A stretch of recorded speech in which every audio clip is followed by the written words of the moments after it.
the hip hop, the hippie to the hip hop, and you don't stop. A rocket to the bang bang boogie, say up jump the boogie to the rhythm of the boogie, the beat. Go, I am RoboV, and I'd like to say hello. I got the plastic and steel, the gears and the wheels and the motors that make me go. But first I gotta talk about some research that's pretty fly by the young sick to the nation. My social interaction logics obtained through learning by imitation. Check it out. We got some humans to perform example interactions. And when they moved and when they spoke, we discretized their actions. Keep rocking, you don't stop. For our scenario we used the camera shot. You look so happy. We used one supervised clustering and trajectory segmentation to identify action primitives from clustered observations. From And Lilith and Diana we went ahead and Lilith trained and the Diana classifier to generate robot actions from the data we acquired. I learned utterance, trajectory, and we're proxemic with formation. Kamashima from Driven process with no human annotations. And now I have learned to move to places in the room. And about clear aspects like shutter speed and optical zoom. Bang bang, the boogie to the boogie, say up jump the boogie to the robot boogie. Let's rock. You don't stop, rock the rhythm that will make your boogie rock. Now so far you've heard my voice, but I brought a friend along. And the next on the note is Erica. Come on and sing that song. Check it out, I'm the E to the R, the I C the A, and I'm built for HRI. Say what? My silicone brings all the bots to the yard, and these reasons I'll tell you why. Check it out. I'm the state of the art, the top of the line, and I'm rapping to the rhythm. Yo, RoboV, you know I can learn too, with a similar algorithm. In a travel agent scenario, we've collected utterance data, but it turns out that with speech alone, the challenge is much greater. You see, it's much more difficult to make predictions if you don't have spatial cues. But with a new algorithm for modeling topic, I don't have to be confused. The elegant thing is, I have no need to understand what's being said. I use metrics of co-occurrence frequency instead. With clustering, we managed to make an approximation of the current topic without using semantic information. And now I can generate behaviors on the fly. That's right. Learning from example, data-driven HRI. If you're having robot problems, I feel bad for you, son. I got 99 problems. But learning by imitation from human-to-human interactions ain't one. I like his glasses. Hey, robot rock, guys. Hello and welcome. Say hi. Hi. Hi. I'm a robot. So this little clip, it was from a series of videos that you guys can find online as part of the Robot Film Festival. So you go to robotfilmfestival.com, you can see other short movies with robots, humans acting, goofing out like robots, all kinds of films. Some of them are on YouTube, some of them are on Vimeo. If you come to our YouTube channel, then we created a playlist for the ones that are on YouTube. See me. Okay. Next thing I found this week is World Robot Expo that was, I guess, last week, if you're watching it right now, in China. And they brought all kind of different robots. If you look it up again on Google, search for World Robot Expo, you can see pictures, videos, if you're interested. I picked a couple of ones that I think are really cool. Check out this one. Come move closer.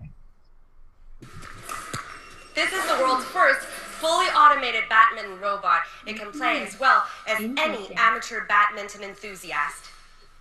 Its creators, a group of college students and teachers in southwest China's Chengdu city. It won a special award at last year's Asia Pacific Robot Contest. We were required to create a robot that could play a doubles badminton match. We were the only team who made this robot fully automated. We're in the business of making clever devices. We might as well make it fully intelligent. Here's how it works. Through an HD camera and a binocular vision system, the device sees the shuttlecock and predicts its movements. The data is then sent via Bluetooth to a mobile platform, directing it swiftly to the target location. The racket holder turns and... voila! While all this may very well sound impressive, scientists say the holy grail is the robot's navigation system. 要达到毫米级的这种定位精度。 The accuracy rate must be within millimeters. Currently, there's no perfect system in the world for a robot to locate itself indoors. The technology used in the Robo Mintona is actually very advanced. No matter how it moves on the court, as long as it's got battery, it will know its exact location. It won't lose its direction. It won't lose itself. Okay, so I guess that's the kind of innovation that they can, how exactly they can position that little robot so before the ball arrives, it's right there exactly, so it can hit back the ball. But it's kind of cool, no? Pretty interesting. Like, you can train badminton. Cool. Yeah. Like if you need to train a really good person, you just use a robot to train them. Pretty cool. I like it. What is that? A kite that looks like a bat, or a bat robot as a kite. It's, yeah, like the flying fox. Yeah, like a bat. It's not a bat, it's a fox. It's, yeah, like a bat. It's a bat. Badminton.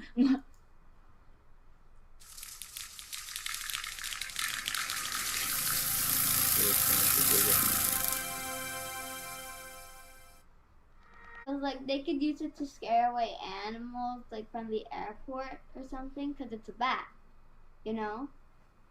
So like, yeah. I think this they had a whole bunch of animals that they modeled. It's called bionics, and that's what I'm looking for.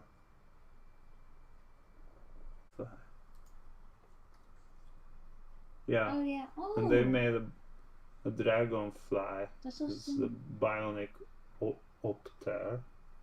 So tiny. I like it. And then they made butterflies. Oh. Oh. Those are nice. Like to see those around. And Second question. I don't know. then they made this flying fox, It's a bat. which is like a bat. So so here is the other thing. This Thing? yeah, Yeah, this it's is a a kit, and then from the kit you can build these three animal kind of little Question. robots. It's a fish like allowed to go into water? Yeah, this. It's allowed to go into water? I I want like guess so. that. Which one is the elephant? Yeah, which one is the chameleon? I see the fish. Yeah. Yeah. I think that's the chameleon. Which one is the elephant? Yeah, that's a good question. I think this is the elephant because it looks like it has a trunk. Yeah. Oh, This Cool. this is like Ducktown. Ducky Town. yeah, this is called Ducky Town, and this is another kit, and this one is to learn how to make a self-driving car Cool. by having this little cart with the duck and make it go and navigate through this this maze, this duck town. Cool. Pretty The- epic. This is on a Kickstarter right now, so if somebody from our viewers is interested, then you go to Kickstarter and search for Ducky Town, and you can see early bird 149, so that's not too bad. You get a ball. Oh, so how many Ducky Towns are in the world, I guess? And this is to learn how to make a self-driving car. Cool. That looks so It's a cool project. So one of the things that we like to highlight on our show is where you can learn. If you find something that you become interested about, we try to find you the places where you can learn about Okay. it. This is absolutely a yes. This is cool. This is yes. This is very cool.